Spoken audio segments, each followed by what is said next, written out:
So today we're going to start off our first session on elevating quality relationships for impact, building connections for a better world. And it will be moderated by our Director of Academy at ATÖLYE, Mert Çetinkaya. And we have two wonderful speakers lined up, Paula and Monica, who I will introduce very shortly. But before we get into that, I do also want to mention that this topic in particular is one that's very close to my heart and quite significant today as we mark the second anniversary of the devastating earthquake that hit Turkey and Syria 2 years ago, which took over 50,000 lives. And after the earthquakes, we managed to mobilize over 100 people and 60 NGOs to work towards recovery and restoration efforts. And some of those initiatives are still continuing today. One of them, Tech for R, which we are continuing with UNDP. But I really believe it's that spirit of community and solidarity that can help create a better world. And I feel like this is what this conversation is also all about. So I just wanted to pause to recognize that because that spirit of solidarity and relationship building feels essential to me. On that note, first of all, I'd love to introduce Mert again, our ATÖLYE Academy Director. He's a designer and strategist who thrives at the intersection of community, innovation, and transformation. He leads interdisciplinary teams in shaping systems and experiences that drive meaningful change, and he always brings a thoughtful and collaborative approach to the table. Mert is honestly one person who has taught me how to facilitate, so thank you, Mert. I need to get better, but still. Monica Mackenzie is a learning, leadership, and innovation strategist with over 20 years of experience, specializing in circular design and systems thinking. Formerly at the Ellen MacArthur Foundation, she has guided organizations in using design to transition from linear to circular economies, and she's now the director of regenerative design. Paula Quintas is the vice president of collective intelligence at the BMW Foundation Herbert Quandt, leading global strategies that empower cross-sector leaders to drive meaningful change. With over 20 years of experience in strategy, organizational development, and communications, she was recognized as an Innovator 25 in EMEA by PRovoke Media in 2023. Thank you so much for being here. Over to you, Mert. Thank you. Thank you very much, Melissa, and thanks everyone for being here, being present with us, committing your kind of few hours from your day to be part of this important conversation that we really appreciate. Today we will explore, I would say, even like a new paradigm, relational paradigm, an emerging conversation that we've been seeing coming in particularly in the social impact space. And this paradigm tells us that we can focus on the quality of relationships as core lever for systems change. We can intentionally invest in the quality of relationships, the relational infrastructure for cultivating healthy communities. And it also tells us, it's widely recognized, right? Like relationships can be means to an end, right? If you want to achieve things, if you have good relationships in place, we will collaborate better, we will cooperate better, we will achieve results more efficiently. But this paradigm might also tell us that if we can see relationships as a means to an end, but if we can see also good relationships as a kind of an end within themselves, right? If kind of our interventions in our work to the systems creates good quality relationships, can it be just enough, right? Like for the lens of impact. And this is a paradigm that I think with ATÖLYE also we've been part of for a while. Like, yeah, in our story, we've been part of it. We didn't know that we were part of this paradigm. Part of it, we get to recognize it a little bit. But in our story, we've been collaborating with different institute organizations around various projects, impactful projects, and we get to create a lot of outcomes and outputs in our project. But often what we hear in testimonies from our projects that how transformative it was to work with ATÖLYE. So the kind of, at the end of the day, what we see, our impact of our work is the way we work, the way we engage with our clients, project team members, our collaborators, as one team, as one community working on complex challenges. And the way we work, the kind of the quality of relationships we cultivate within that environment, as we've seen as what we got to talk about, of the impact, the transformative impact that we create. And today also, I'm joined by two amazing people, Monica and Paula, whom that I got to work, collaborate, partner for the past few years. And yeah, thanks, Paula. Thanks, Monica, for being here today with us. And maybe we can start with Paula, with you. You can maybe start with sharing a bit about yourself, your work at the BMW Foundation. What is impact-driven work for you coming from BMW Foundation, and how do you integrate relationship-centered, community-focused approaches into your leadership, your work at the foundation? Thank you. Thank you very much, Mert. Let's start with the work at the foundation. Several questions, but in the foundation exists since 50 years. And first, it started as many foundations giving scholarships to the development of leaders. And in the 90s, when the wall went down, I'm dialing from Berlin. The foundation has offices in Berlin and in Munich, but a global presence through our network, so through our communities. When the wall went down in the 90s and in the beginning of the 90s, the discussion was mainly about how to integrate the different forces and how to integrate the different sectors into building a long-lasting peaceful society. So this was the first inspiration. At that point, we called young leaders. And then across the years, we had been developing not only methodologies to convene leaders and to understand the needed relationship and the needed trust that is, and to me, it was also interesting, the question, especially the last one about trust, the needed trust that we need to create amongst ourselves to be able to create the society that we want to see. And then most of you, or most of us, you learn about the foundation, if you ever heard about the foundation, about responsible leadership. Over the last years, we understood that we needed to have a clear message to the world and how to help leaders to be recognized by their impactful work and how they could come together to scale up this impact to help us to create a better society. And for us, over these last years, and we also worked with ATÖLYE in, I think, 2020 and 2021, 2022, was really to understand how to not only build our own communities and our own network, but really how to understand the knowledge behind this to build the relationships needed for collaborative action, for collective impact. That's why in this last year, we evolved on this concept of responsible leadership to how can we be the facilitators of collective intelligence. And this is where I have this fancy title nowadays that aim to really integrate as a critical part of how we build impact in the world, collective aspect of how we bring the different expertises together, the different sectors together, to understand that the way that we need to tackle the complexity of our world today, it's not in niches, it's not unilateral, it's not alone. So this is how we are working and how we envision the way forward. Also understanding that there is a lot of energy and there is a lot of innovation out there. What is missing is exactly this connecting dots, this how we weave the different needs and the different ideas and the different opportunities into shared goals. We understand that won't be like the same goals, but how can we contribute to each other's positive impact? I hope I answer. I hope I was also on time, but I assume that you would cut me if I was not on time. Oh, no, that's perfect. Thank you, Paula. Thank you very much. And maybe we can continue with Monica as well.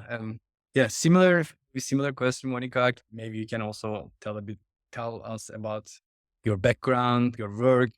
You spent years at Ellen MacArthur Foundation. Now you are continuing your solo journey, and we were as preparing for this conversation. You were describing your work as a field building in the relational practice. Maybe Yeah. refer to that. Well, first of all, thank you for the invitation to this panel. Like Melissa, this is also a topic really close to my heart, and it's been really a thread woven through probably the last 20 plus years of my work, having always worked in people development, organizational development, and working with communities within that, both virtually, but also face to face. And yeah, as you said, so I worked until a month ago for the Ellen MacArthur Foundation, and there I worked with the highest tier of strategic partners, as they call them. And within that, also a group of senior design leaders in a group that we call the Circular Design Leaders Group. So a community of about 20 design leaders from heads of design, chief design officers of the network organizations such as Philips, IKEA, H&M, Jaguar Land Rover. And so I've been working with them for the past 3 years.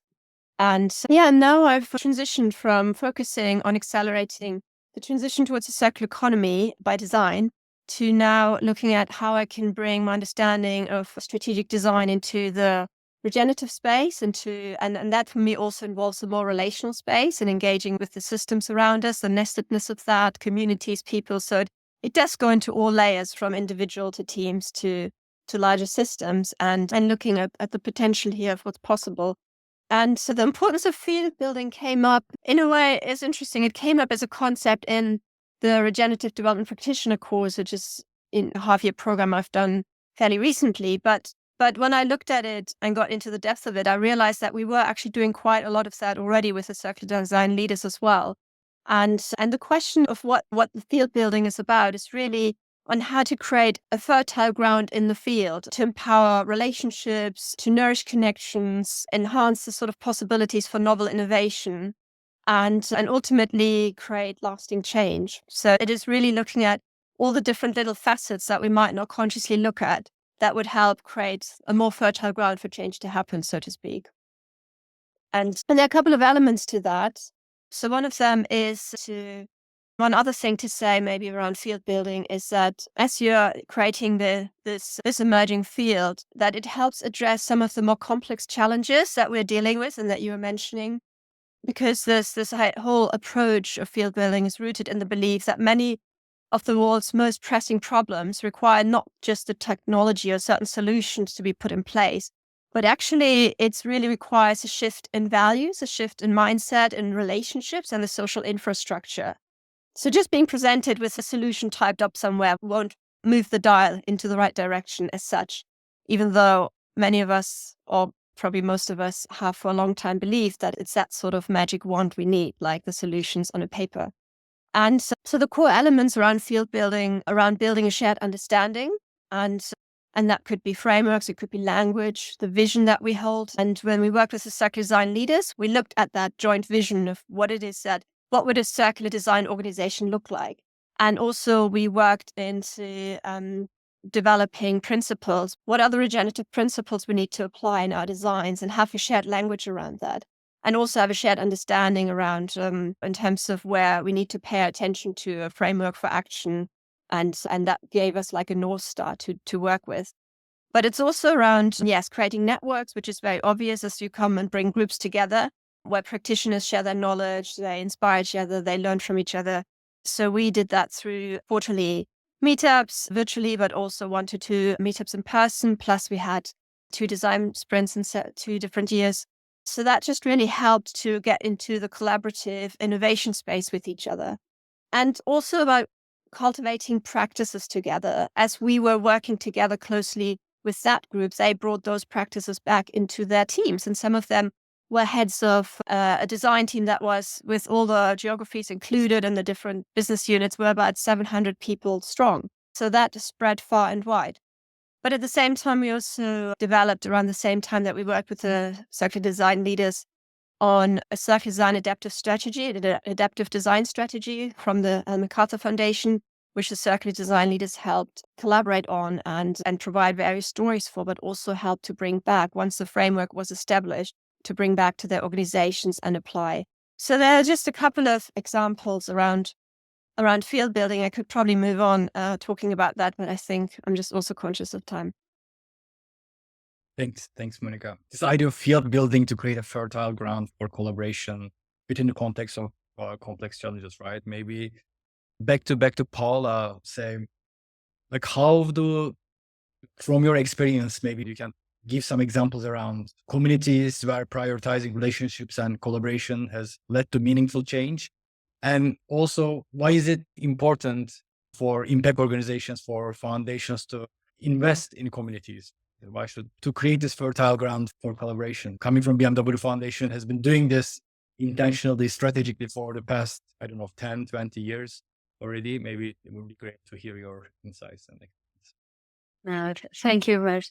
I think that the fact that organizations must invest on relationships, if you ask not only on the philanthropic field, but also out there, they will say yes, but they think that this investment is a short-term investment. It's like how much I need to pay, and it's not, it's a long-term investment. So for us, the last 30 years, it's a direct network that we nurture of almost 3,000. I love the question about responsible leadership. I can go into it in a bit. But 3,000 responsible leaders in more than 115 countries. And what we did over the last years was really this understanding of how to be the facilitators, or at some point we even said catalyzers. But we try to avoid, because since we have the BMW name, people think that we are a motor, but this understanding that what are the interventions that are needed to build this infrastructure, to build this relational infrastructure that Monica was mentioning for the social capital. And for us, we can do this both intentionally and non-intentionally. Over the years, we tried both approaches. So at some point, we're really more into fostering the community of purpose, understanding that the connections by itself could generate different scales of positive change. And then for these, I can give some examples of either organizations that were supported by this approach and that developed their communities together with ours, such as the League of Entrepreneurs, the B movement, especially the B movement in Latin America, Sistema B, that was a blueprint for the whole change or the whole development of the B movement in the rest of the world. But I can also mention one critical example that now Melissa was mentioning, also the earthquake in Turkey. During COVID, this group that was like, and that's why for us, the long-term relationships are so important, because it was a group that was connected probably for 10 years, mostly on personal level, sometimes exchanging on professional level, but mostly on one-to-one. In the moment that they faced COVID, they faced the most scary, unprecedented situation, global situation. They came together to understand how they could approach this from their fields. And this generated a platform that nowadays reacts to different conflicts, to different situations around the world, that is called Matrix platform. It's a platform in which people bring their different expertises and their contact to, as fast as possible, bring the relief needed to different contexts. And this not only from the philanthropic capital, but even like private capital, even different connections that can support the needs of the determined situation. And to finalize, I think one critical thing for me into this context is how to, and this is a question that I don't code alone. There is a group of impact network organizations that have been exchanging about this, is how we measure this long-term impact, how we prove that both approaches, they can coexist and they are valuable either to solve the situations or the problems that we are facing now, but also how this long-term vision, this weaving on the different, both on a personal but also on a professional level, they are critical for the problems that we still don't know that will exist. So this is a question that I hold, because being a corporate foundation in our case, how can we unlock the capital to also this long-term vision? Thanks, Paula. Monica, anything you want to comment on it with the spirit of a generative dialogue, that anything that emerges for you?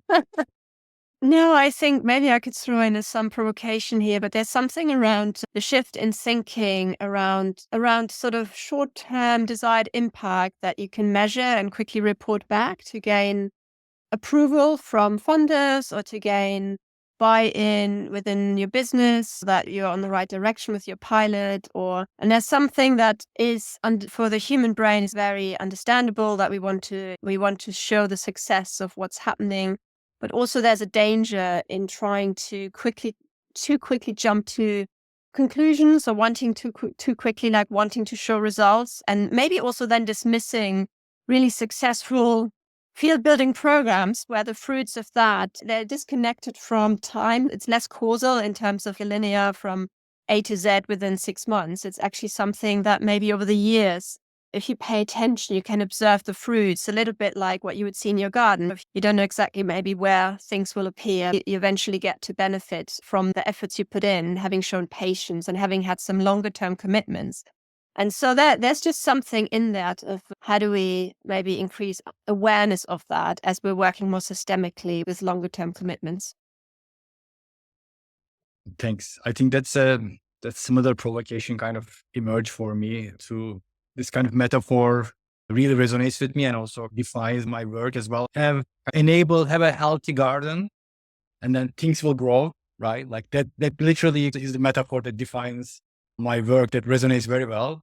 But also, as you both suggested, but I also find it difficult to, not difficult, but like I find it as the most impactful work that we can do to how to bring forth this world, or like this paradigm, this relational paradigm, this garden paradigm, coexist with the kind of the world we are in, right? Like or you can say the business as usual, right? Like where that everything that grows out of this garden wants to be controlled, wants to be measured, right? Like we want to control the output of harvest of this garden, right? Like we want to measure it, we want to KPI it, we want to tie it to results, etc. How can they coexist, right? Because we're talking about the earthquake, right? So many of the organizations invest in the aid after the earthquake is invest through, right? This many sanitary stations, this many people out of these situations, etc. But that's completely needed, relevant. But where we also see is that, as Melissa mentioned, right? What stays is the solidarity. But we rarely see organizations say, okay, I want to invest for solidarity, right? So for that kind of particular infrastructure, social infrastructure, relational infrastructure of solidarity.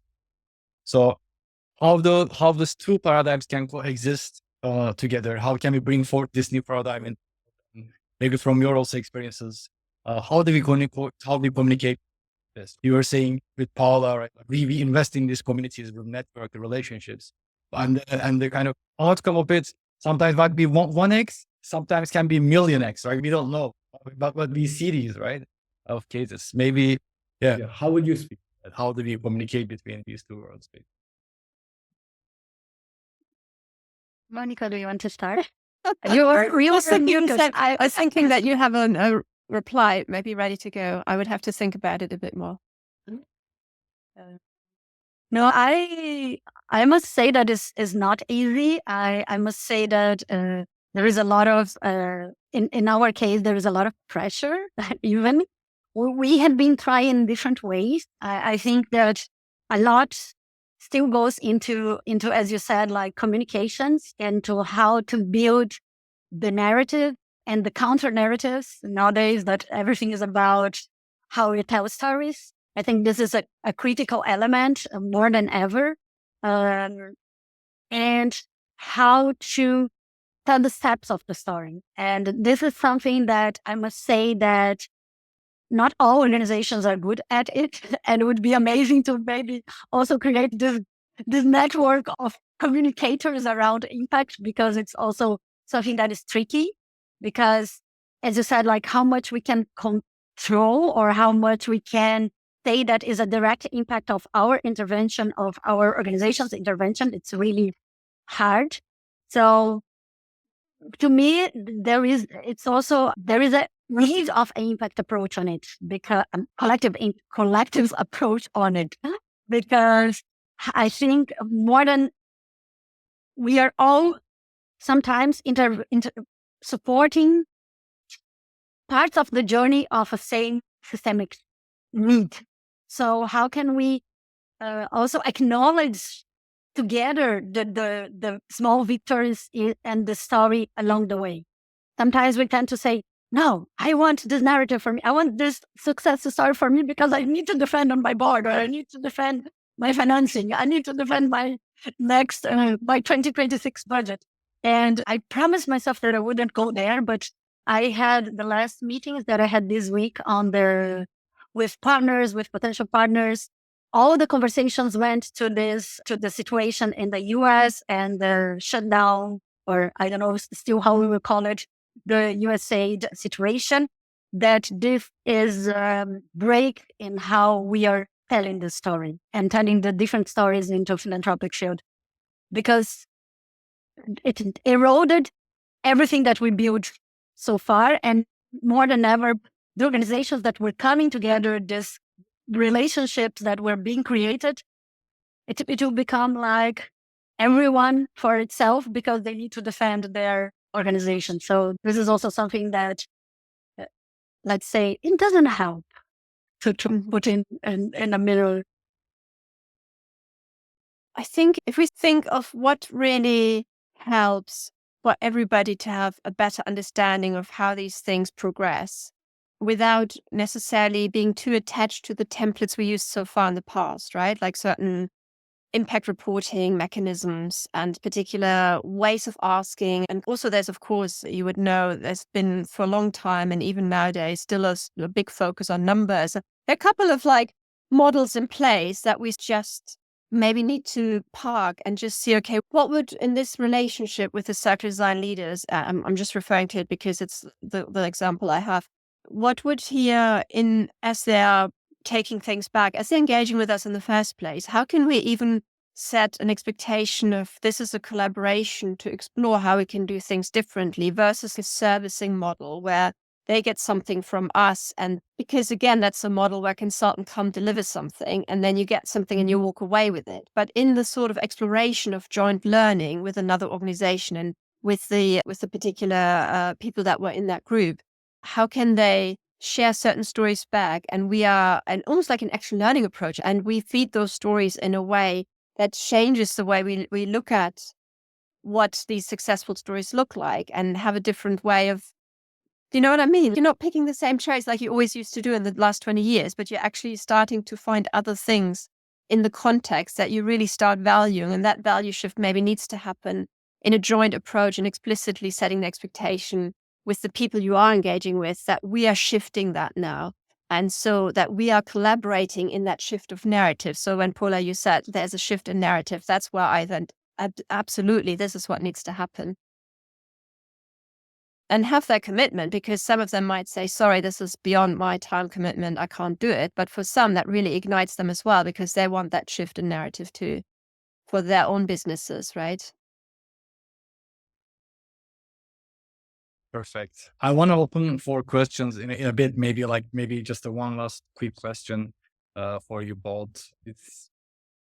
We are talking about the shift that needs to happen. Where do you see what is next in terms of community-driven, relationship-centered work? What is next in this practice? I'm laughing because I'm not sure if I have the answer, but for us, at least, or for me, it's how to connect the different networks, how to connect, because I'm reading the chat here, and we need to create or to need to share a different way of dealing with the field. Because if we keep working in silos, if we keep saying, I'm fostering my own network, I think we need this, we call it the network of networks approach, because if we don't understand as a fractal that we can we will keep with the small interventions with very limited impact, and sometimes prioritizing specific solutions or a specific field and ignoring other potential also solutions, potential organizations, and so on. What's next? To be honest, I honestly think that we are collectively as a human race, whatever, it just sounds weird.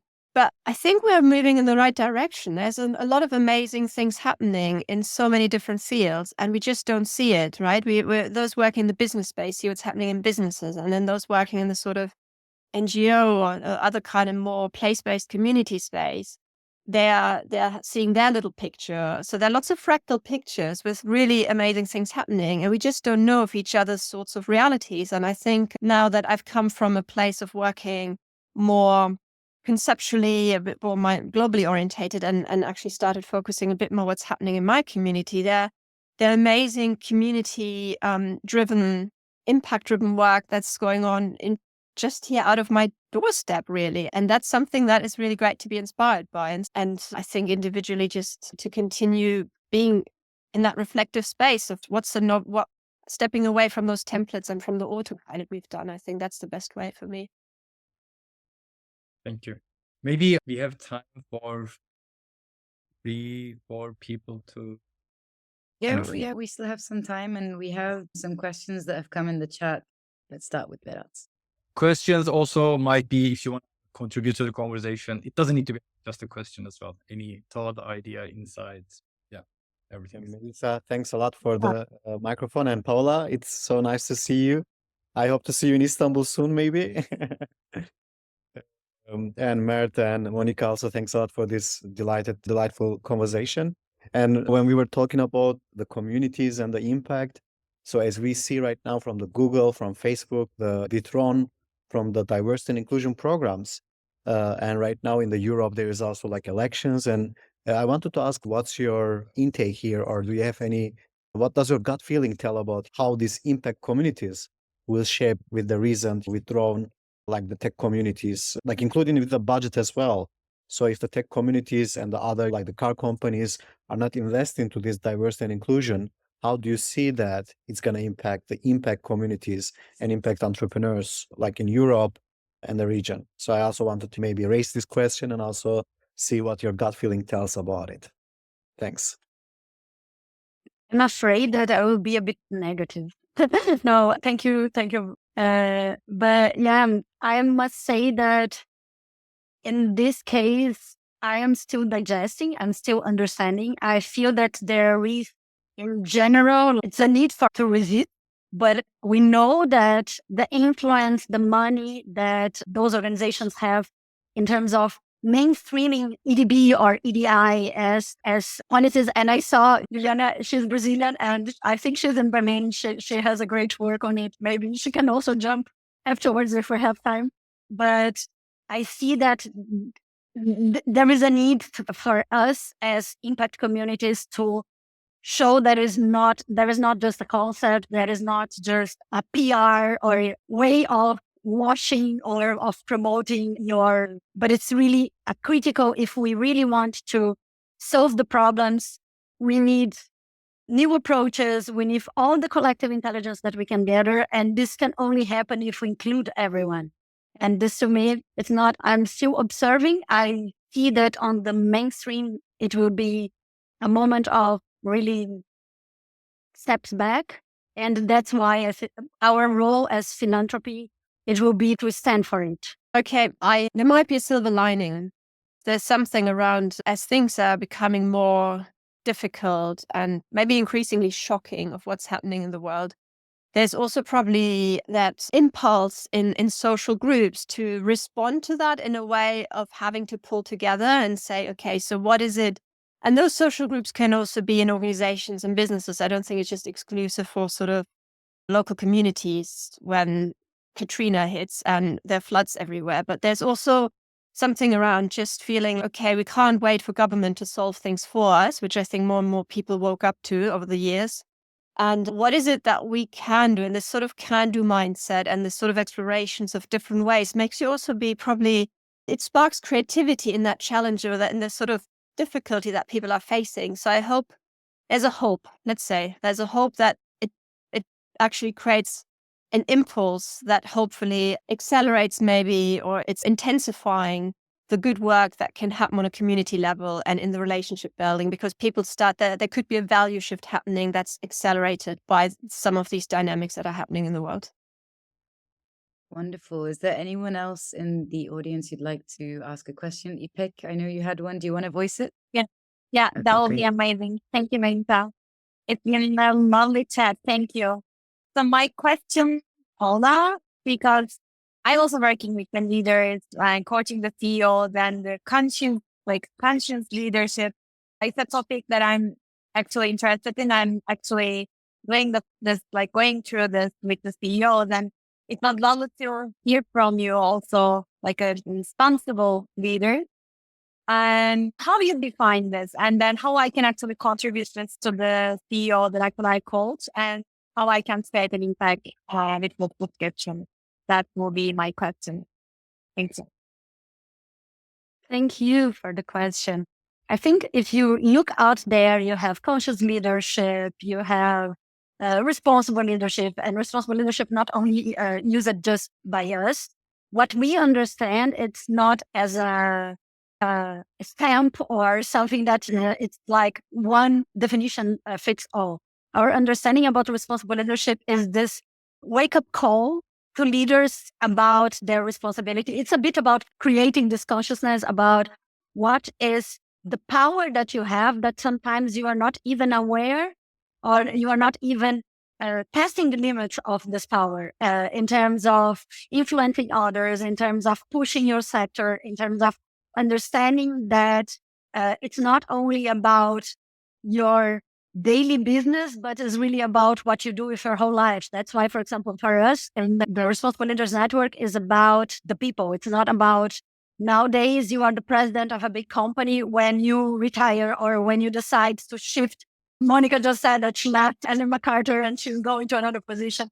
It's about your journey. So it's about in each moment of your life, we are sure that you are contributing to leave this world better than you receive it. So it's for us, it's a set of values, but it's also an attitude on how you navigate through life. And I know that can sound a bit poetical, but it's if you are more curious about the membership itself on the network, you can also visit our website. But here I wanted to be a bit more inspirational.